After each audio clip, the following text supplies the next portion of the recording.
I'm Jeffrey Woods. Welcome back to another episode of 206 208 Sports. It's been a minute since we posted one of these podcasts. Carson, how are you doing? Great. Been just waiting for the golfing joke from you. Yeah, Everyone says you be golfing too much, but yeah, just got done with class again. Working a lot today of my schoolwork, a lot of economics and business law today, and psychology. Those were the three of the five I focused on today, and I might go out to the course later. nice, nice. What's the score? What are you looking to break today? I'm trying to break 100 again. Yesterday, I went with my dad and his good buddy, and it didn't go well for me. I started off decently well, and then, I couldn't make a putt to save my life. So dial in the putter, and we're looking at a 98 to 100. That's what I got 97 the other day. So we'll see what we could do. Nice, nice. So you're 160 yards out. What club are you using to get on the green? 8 iron, 7 iron, 8 iron. All right. probably 7 iron, probably 7 iron from 160. We posted a short and we got a lot of TikTok critics in the comment section about my swing.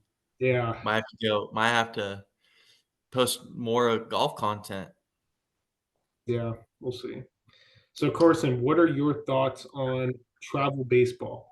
Travel baseball, the travel baseball industry, what it's currently at, for all the showcases, all the teams, all the tournaments. What are your thoughts on it? Travel baseball is the best baseball. I'm sorry, I said it. My travel baseball experience was unbelievable. The team I was on, Jeff, the team I was on, we had so much fun. Like, this was guys that lived 2 hours away from me. I had to drive up for practice once in a while. I knew the coach well. He was a really good coach. He was from the Cubs organization. I played for Idaho Prospect Baseball.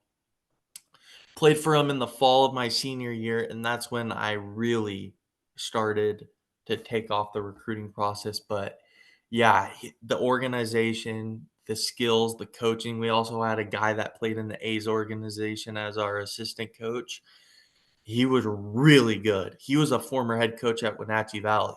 His name's Rusty Keefe. I really liked him, and Coach Garces, he was a good coach, head coach, played in the Cubs organization. But dude, when I say we went on 4 tournaments that summer and we won 3 of 4, and we only lost like 4 games the entire summer out of 35 games, I mean it. We had a loaded roster for Idaho standards. We had, Vinny, we played with Vinny, a kid from CSI that was good, a couple arms that were good. I mean, all around, we just gelled and played well together, and we had fun while we were doing it.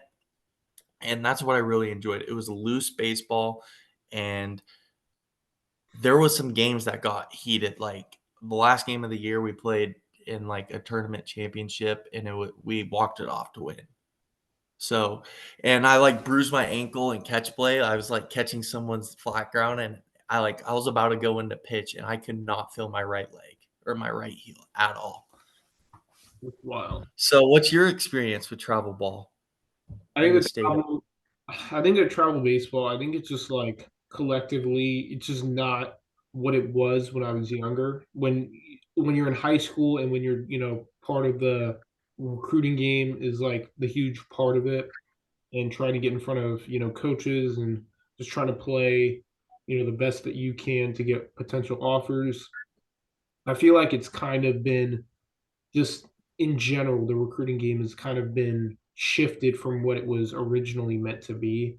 A lot of baseball organizations have become, pay to get in front of the Yes. yeah, pay to Yeah. get in front of the most scouts that you can, and it kind of leaves out some good players who aren't able to get in front of the proper eyes, proper scouts, and they end up being left out and having to go to a JUCO or a smaller school and proving themselves.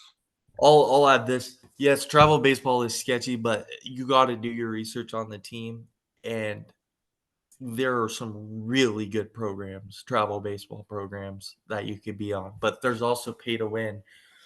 But if you could join a really good travel baseball program with good tradition, good coaching, and the ability for them to send off players too, you got to look at that. I think you could get your money's worth if you pick the right program with the right coaches. I really believe that travel baseball is effective, but it also can be disaffective if you choose the wrong one and things go south, if you know what I mean. Yeah. Bad coaching, pay to win, they don't really care. But if you take your time and make a good decision, if you're willing, like I was, to go drive 2 hours, play for a team up in Boise, and just because of the tradition that that team had and their coaching, it was really worth it. We played college teams. Remember our college we played for? We played teams in that division and we competed really well with. We almost beat them, or we tied, I think, in one game. But yeah, so you got to do your research for that. But I agree with you. Some good players are getting screwed because they don't have the funds, or they're not getting seen by the right people to get on the best of the best or get seen. Yeah, for sure. I mean, it's tough, when a lot of it comes down to, can you get out to the events? Can you get out to the, PBR, I guess, for where we're from, Baseball Northwest. Um, Yep. Getting out to all those events are important. I think for recruiting, a lot of coaches look at that stuff, and I think they do a really good job collectively, PBR and Baseball Northwest, of promoting prospects. Especially Baseball Northwest has like their championship games, championship Yeah, tournament. they did a really good. Yeah, I've followed Baseball Northwest. I have never done an event. I don't believe in them. I almost went to a Baseball Northwest event, but I got really sick the day of and I got a refund. But the thing I did to get recruited was I played for a well-organized travel ball team, and we played good competition, and I was able to market myself off Twitter with that. And I was lucky to have connections with my local junior college, their head coach, and work with him in the same process. And that ended up being really good because I could market on Twitter. I got what was like my last baseball tweet I made, like of me performing 7.8K impressions. That reaches a lot of colleges. And you go to a PBR event and you're pressured to perform and you don't perform, you're not getting posted. If you're not one of their guys, you're not getting posted. So if you are a really talented baseball player, I think it is worth it to go to those events. Yeah. But if you're good, but you're not going to get posted, or there's like a 50-50 shot you're not going to get posted, I would do the Twitter route and market yourself. That's what I did, and it worked out. I know you played baseball Northwest. You Yeah. could touch on that a little. Yeah, I think I went to the championship games when I was a junior, going to be a senior. It was fun. I mean, my team won the championship. It was a really good experience, I think, and there was a lot of scouts. But you know, you just kind of have to do you do, like Carson said, do your own research. What would you just say, like one hit, category? What would be your best way to get recruited if you're a 2026, 2027 grad? Twitter or X. Yeah, Market market yourself, take swings, post, post, post, post at all the colleges you can. The coaches, but some of the coaches don't recruit. You got to do the recruiting coordinators. That's what I did. And you got to build connections within. If you're with a local community college or a local, you got to build a relationship with that college. And then if they're not really interested in you, this was the case for me. They were not really interested in me, but I worked with them. They have a lot of connections. They could go out and like say, hey, we got this guy, we're full, but this is a guy that could thrive in your system. That could happen. So if I'm a 2025, I market myself. I maybe go to one event a year and I just do my absolute best. I mean, you go 4 for 4 and you pitch 6 innings. That's a great tweet. That's a great tweet right there. yeah, for But sure. what would you do if you were a 2025 grad? If I was a Junior year. junior year 2025, yeah, I'd probably be using X as much as I can. Just social media in general is going to get you, the most, get you the most, you know, like present yourself the best. And I feel like if you're a kid who is struggling or who, is maybe talented but not getting the, you know, attention or, just overall impressions from coaches that you're expecting, I would seek somebody who has been in that industry and someone who has been recruited and a kid maybe 2022, 2021 grad who's at a D1 or who's at somewhere that you want to go and ask them what they did because it's pretty much been the same since COVID started. I Recruiting got is something to touch on. Yeah. recruiting has been the Pipelines, high school pipelines, travel ball pipelines. Look at where the upperclassmen are going. yeah. What school? Like, there's a school out in California that's taken 3 of our guys in the past, like, a couple years. They're gonna probably they like taking from, that's our high school. So, if I'm a 2025 that is looking to continue my career, I'm thinking, "Oh my gosh, this college is like taking Twin Falls guys. I'm a potential prospect for them. Let's reach out to coach." Da, da, da, da, da. Another thing is, can we switch on to the high school topic? Yeah, for sure.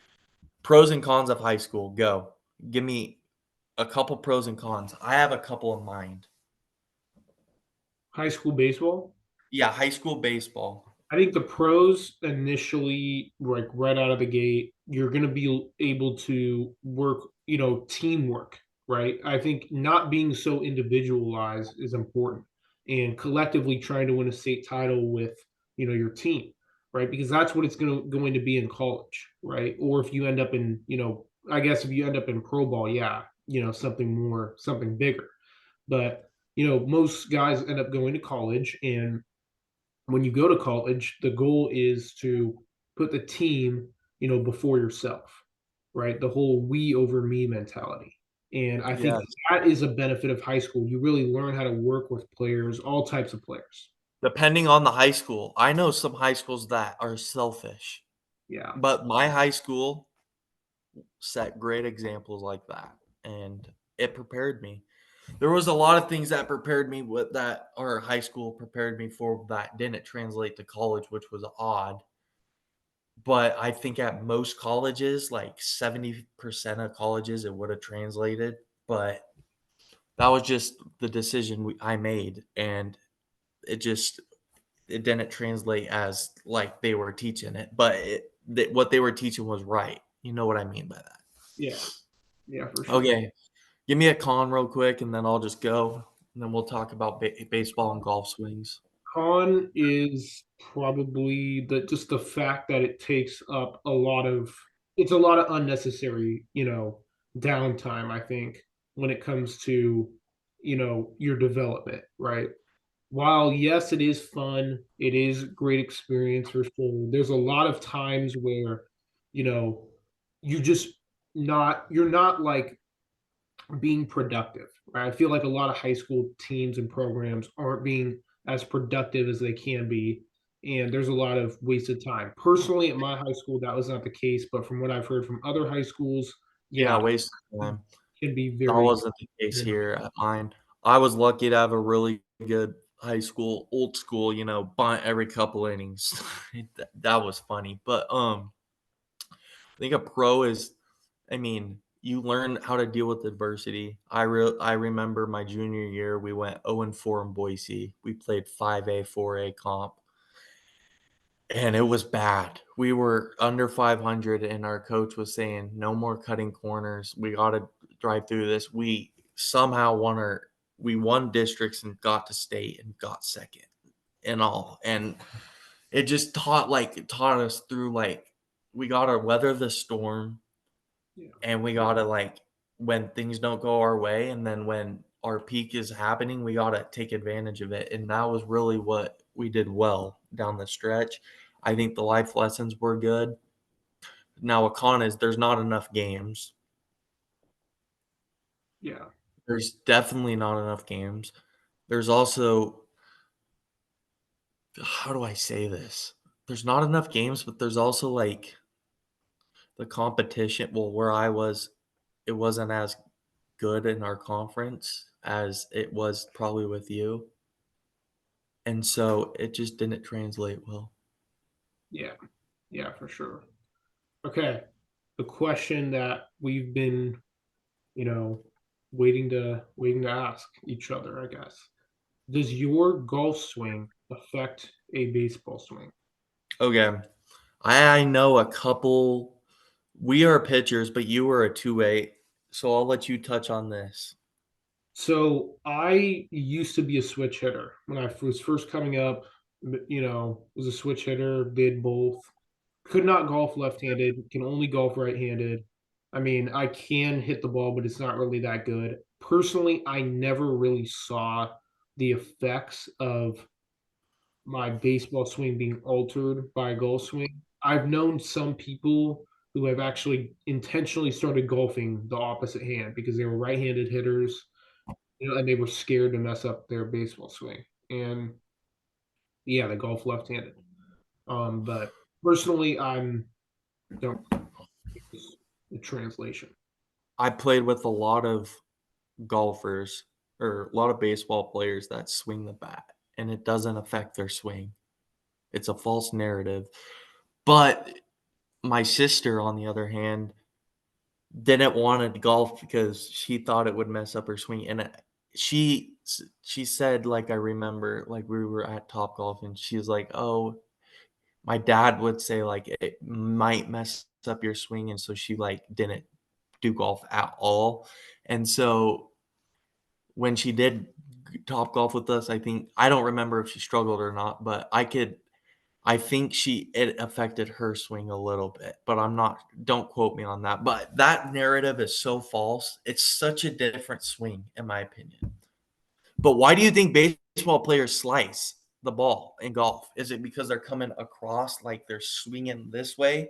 Well, You know, I the think baseball like this I instead think of down? like to not slice the golf ball, you have to understand like why you're slicing it, like why you're not supposed to slice it, and like what mechanically is different. I think that a lot of baseball players just swing the club and they don't really turn the face over because that's Yeah. obviously the main reason why you slice is your the face of the club is open and at impact. And I had a bad slice. I kind of still do slice sometimes, but I'm trying to avoid it. But yeah, I mean, it's more of a mechanic issue, right? Because I think a lot of baseball players just see the golf ball and they swing at it like it's a baseball, and you're probably not going to hit the golf ball that well.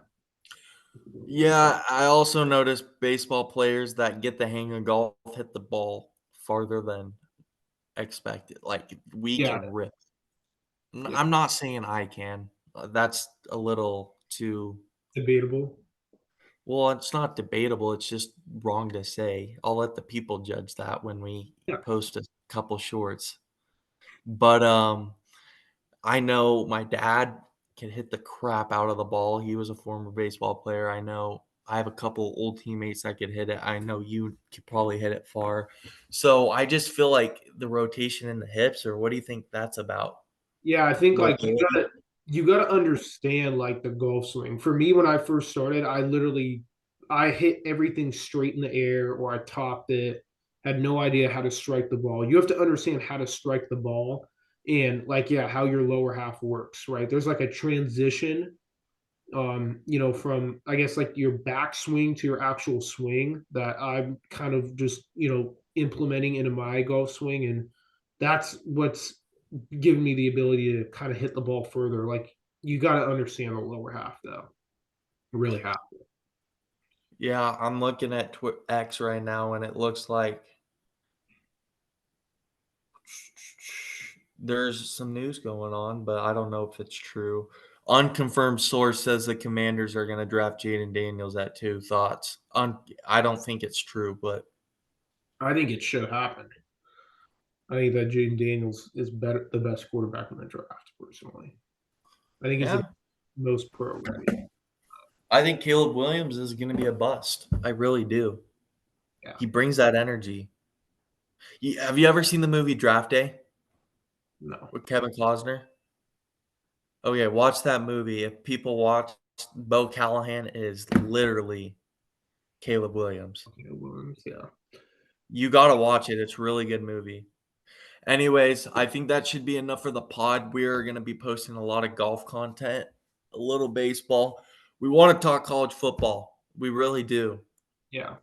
We really do. Should we just tease like, all right, give me your top 5 teams to watch for in college football this year? Just like they could be Ole terrible. Miss, Ole Miss, Oregon, Boise State. Yeah, I said Boise State. Okay. Arizona. I think ultimately Ohio State wins it though. Yeah. Keep an eye out on Arkansas. They're trash. They really are trash this year. They are going to be trash. And matter of fact, they might win 3 or 4 games. Anyways, that's one team to watch. I would watch. They'll be interesting to watch. Another team, I think, Oregon. All those transfers, they're from Hollywood. They're searching for clicks. We're searching for wins. The famous quote. I would say Boise State, but you touched on it. Boise State, they'll be all right. I mean, you got the number one recruit in the country of the class of 23 coming in to play quarterback and a couple other guys. So that I got one. Georgia, Ohio State, Oregon, Arkansas. And the last team, who should you keep an eye out on? Go Florida State. DJ Ungule, quarterback, they got snubbed out of the playoffs. Did they? That's a debate for another day. I mean, they laid an egg in the Orange Bowl, but Florida State will be good. Arkansas is going to be terrible. Just they'll be fun to watch though. Taylor Green at quarterback. Oregon with all their new transfers. Georgia is Georgia. Ohio State with Chip Kelly as offensive coordinator. It's going to be a good year. Yeah, I'm excited. We'll continue talking about college football. Yep. Thank you guys. We'll give our top 25 in May. Like we'll actually make a top 25. Yeah, thank you guys for watching. And that was another episode of 20628 Sports. Okay. Wait.